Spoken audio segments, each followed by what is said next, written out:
آبی که بالا می رود زمانی فرو می ریزد و بذری که کاشته می شود سرانجام روزی ثمر می دهد.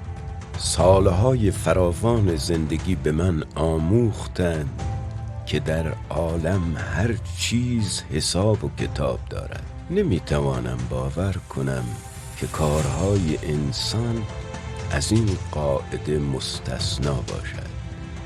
نمی توانم باور کنم سرانجام انسانی که جهانی را به تباهی می کشد با کودک معصومی که پاک از این جهان می رود یکسان باشد. در این جهان دقیق که هر چیز در جای خود قرار گرفته، چه سرنوشتی برای کارهای انسان پیش بینی شده؟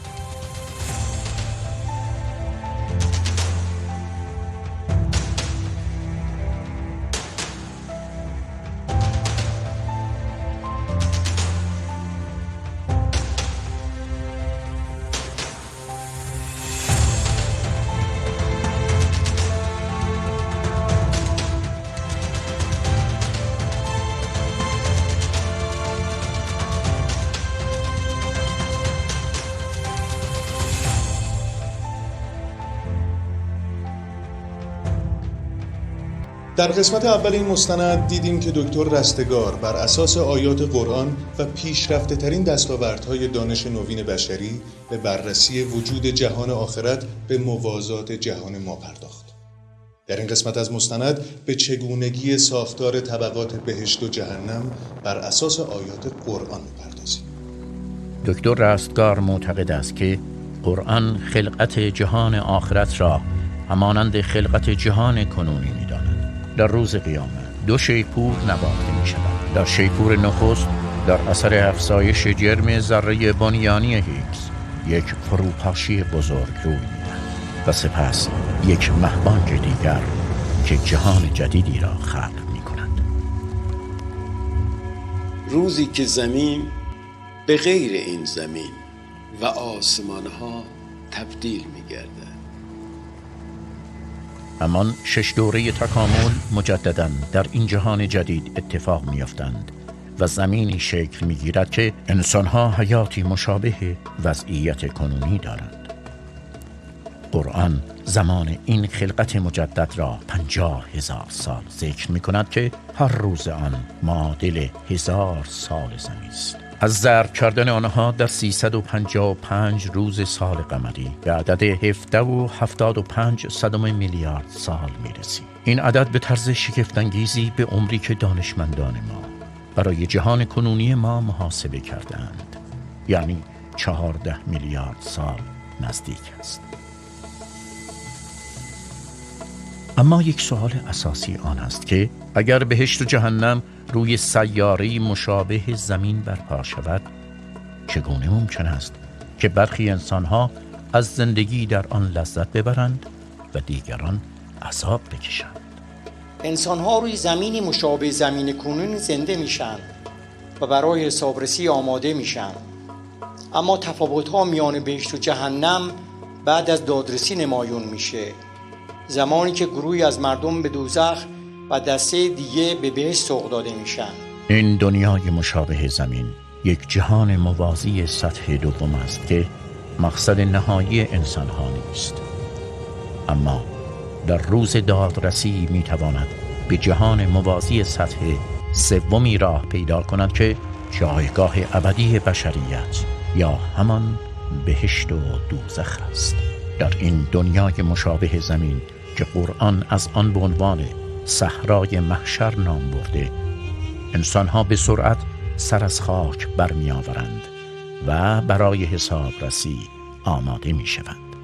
همواره این سؤال مطرح بوده است که چگونه ممکن است سیاره‌ای مشابه زمین بتواند همه انسان‌هایی که از بدو تاریخ پا به عرصه حیات گذاشتند را در خود جای دهد.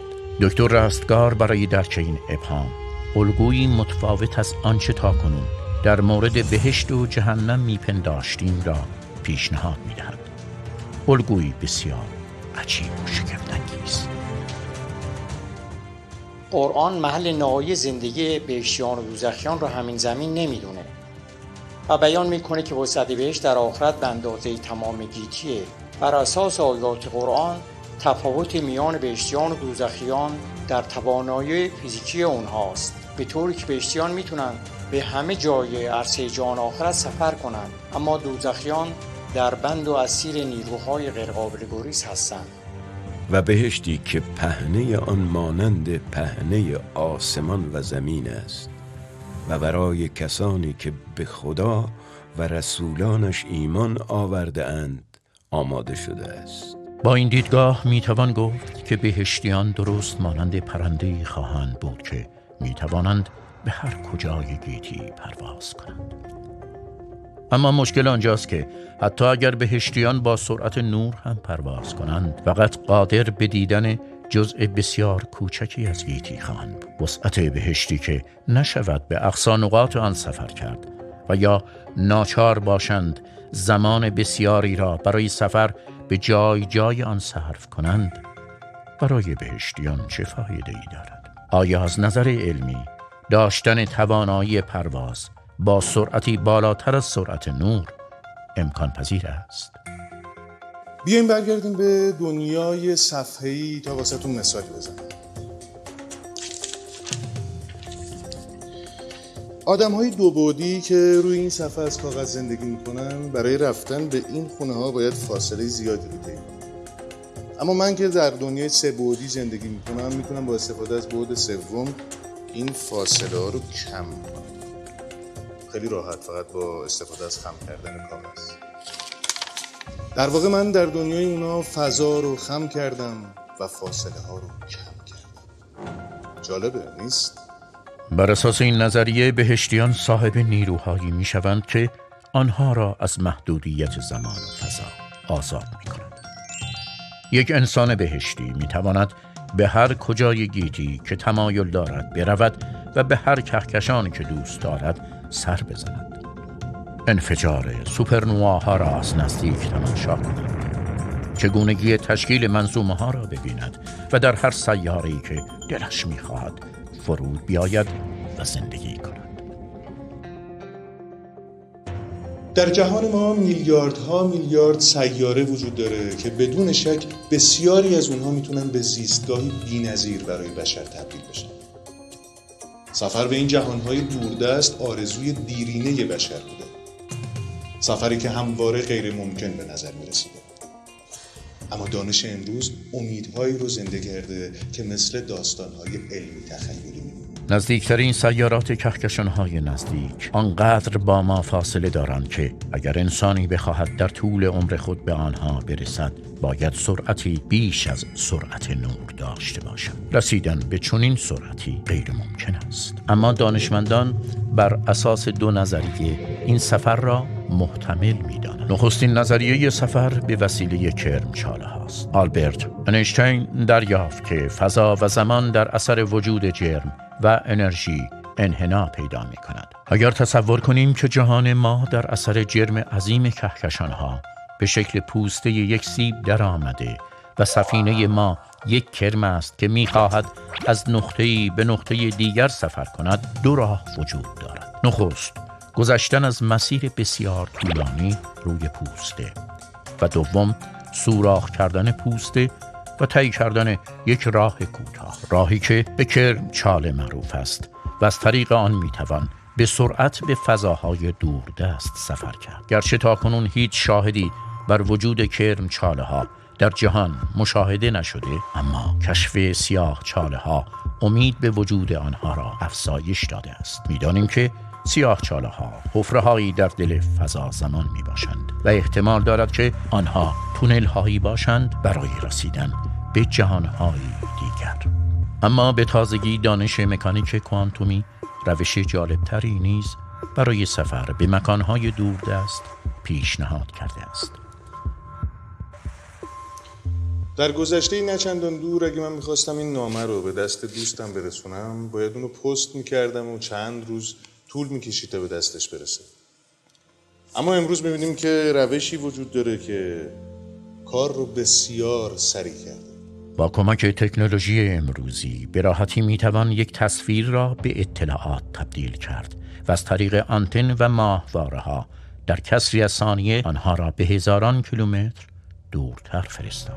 امروز نه تنها تصویر بلکه حتی برخی اشیا را میتوان به اطلاعات تبدیل کرد و در جای دیگری از جهان با کمک پرینترهای سه‌بعدی آنها را مجدداً به اشیایی مشابه تبدیل کرد، گویی که آن شی از طریق امواج منتقل شده است. ممکن است روزی انتقال انسانها از طریق تبدیل کردن آنها به اطلاعات امکان پذیر باشد، درست شبیه به همان کاری که پرینترهای سه‌بعدی انجام می‌دهند، اما در مقیاسی بسیار بزرگتر. این ایده خیلی جالبه، اما به نظر میرسه هنوز هم برای رسیدن به الگوی سفر در بهشتی به وسعت آسمان‌ها و زمین کافی نیست، چون حداکثر سرعت انتقال اطلاعات سرعت نوره. با این سرعت فقط میشه به فاصله‌های خیلی کوتاه سفر کرد. اما نظریه هیجان انگیز کوانتوم ترانسپورتاسیون سرعت اینجا به جای اطلاعات را به بی‌نهایت میرساند. دانشمندان امروز قادر شدند ذرات بنیادی را به اطلاعات تبدیل کرده و به کمک این مکانیزم آنها را بلافاصله و بسیار فراتر از سرعت نور به مسافت‌های بسیار دور منتقل کنند و در آنجا این اطلاعات را مجدداً به ذرات بنیادی تبدیل کنند. احتمالاً در آینده‌ای نه چندان دور بتوان این کار را نه در سطح ذرات بنیادی بلکه در مقیاس بدن انسان انجام داد. جالب اینجاست که قرآن هم در یکی از داستان‌های تمثیلی خودش به سفر با سرعتی بیشتر از نور اشاره داره. قرآن در مورد حضرت سلیمان و ملکه سبا داستان عجیبی را روایت می‌کند. هنگامی که حضرت سلیمان با نامه‌ای بلقیس ملکه سبا را به خداپرستی دعوت می‌کند، او برای ملاقات با حضرت راهی می‌شود. حضرت سلیمان مایل است تخت پادشاهی بسیار بزرگ ملکه سبا از پایتخت او در جنوب شبه جزیره عربستان به پیشگاهش منتقل شود تا قدرت الهی خود را به ملکه سبا نشان دهد. موجودی از جنس جنیان ادعا می‌کند که می‌تواند این تخت را پیش از آنکه سلیمان از جا برخیزد نزد او بیاورد، اما فرد دیگری که علم کتاب داشت توانست حتی سریعتر از چشم برهم زدن تخت را بیاورد. قرآن جن را از جنس شعله آتش یا الکترومغناطیس توصیف کرده و در نتیجه سرعت آن برابر با سرعت نور است، در حالی که در این داستان فردی که علم کتاب یا دانش قوانین آفرینش را دارد توانسته سریعتر از آن و بلافاصله تخت ملکه سبا را حاضر کند.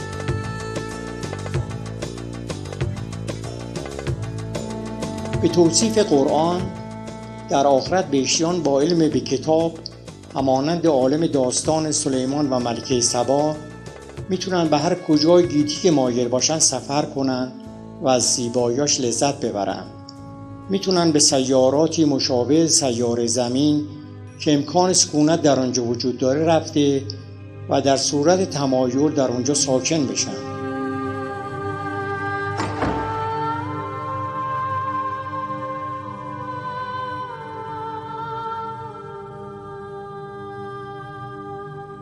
قرآن و همینطور تورات و انجیل به وجود درهای مختلفی برای بهشت و جهنم اشاره دارن. منظور از دروازه‌های ورود به جهان آخرت چیه؟ در حالی که اگه قرار باشه پهنه بهشت به وسعت کل گیتی باشه، وجود در برای ورود به قسمت‌های مختلف اون بی‌معنیه. مثلا فرض کنین که سیاره‌ای مشابه زمین در کهکشانی دوردست قرار داشته باشه و بهشتیان با قدرتی که دارن به سادگی بتونن به اونجا سفر کنن. آیا برای ورود به اون از دری وارد میشن؟ مسلماً نه. پس منظور قرآن از درهای بهشت چیه؟ باغ‌های جاویدان بهشتی که درهایش به روی آنان گشوده است. نام بردن از درهای گوناگون شاهدی بر وجود جانهای موازی سطح دوم یا سوم در آخرته. در دانش امروزی نظریه هایی وجود دارند که سفر به جهانهای موازی که ابعادی غیر از ابعاد چهارگانه ما دارند را امکان پذیر می دانند. جهانهای سطح سوم از دمشهای جداگانه در ابرفضا ایجاد شدند. این جهانها هیچ گونه دسترسی به یکدیگر نداشته و کاملا مستقل هستند. فقط زمانی که در اثر گسترش فضای درونی این جهانها به یکدیگر نزدیک می شوند، احتمال اتصال موقتی برای آنها پدید می آید. پلی بسیار باریک بین آنها ایجاد شده و امکان گذر مواد از یکی به درون دیگری به وجود می آید. قرآن چندین بار به نزدیک شدن بهشت به پرهیزگاران اشاره دارد. اگر بهشت در همین دنیا باشد که نزدیک شدن آن معنایی ندارد. چاره‌ای جز این نیست که بهشت را در جهان موازی دیگری تصور کنیم که میتواند به این جهان نزدیک شود. در آن روز بهشت را به پرهیزگاران نزدیک می کنند و فاصله ای از آنان ندارد.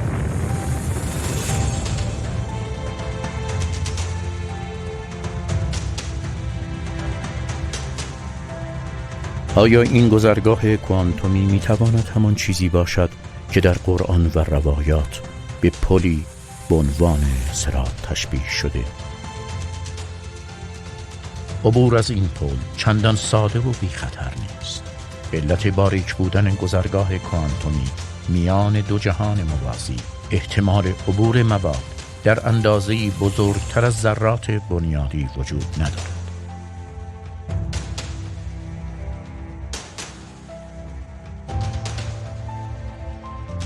به همین دلیل برای انتقال یک انسان باید ابتدا او را به اطلاعات تبدیل کرد و سپس در آن طرف پل، یعنی در جهان دیگر، به وسیله این اطلاعات وی را بازسازی کرد. اگر در صف ورود به چنین دروازه‌ای ایستاده باشید، می‌بینید که افراد جلوی شما به طور ناگهانی محو می‌گردند. امری که می‌تواند بسیار دلهره‌آور باشد. اما قرآن اطمینان می‌دهد که نیکوکاران می‌توانند با سلامت و امنیت وارد این بهشت‌ها شوند. به یقین پرهیزگاران در جنت‌ها در کنار چشمه‌ها هستند. داخل این جنت‌ها شوید با سلامت و امنیت. جالب اینجاست که درهای بهشت فقط یکی دوتا نیستن، بلکه درهای متعددی وجود داره که هر کس بر اساس اعمال گذشته‌اش میتونه از یکی از اون درها به بهشت وارد بشه. و کسانی که تقوای الهی پیشه کرده اند گروه گروه به سوی بهشت برده می شوند. هنگامی که به آنها می رسند درهای بهشت گشوده می شود. قرآن بهشت و دوزخ را دارای طبقات متعدد توصیف کرده است که برای هر یک دروازه‌هایی تعبیه شده است. بهشتیان که قرآن آنها را اصحاب یمین نامیده، از 8 در که در سمت راست قرار دارند وارد بهشت می شوند، در حالی که گناهکاران که اصحاب شمال نامیده شدند از 7 در دیگر که در سمت چپ قرار دارد وارد دوزخ خواهند شد.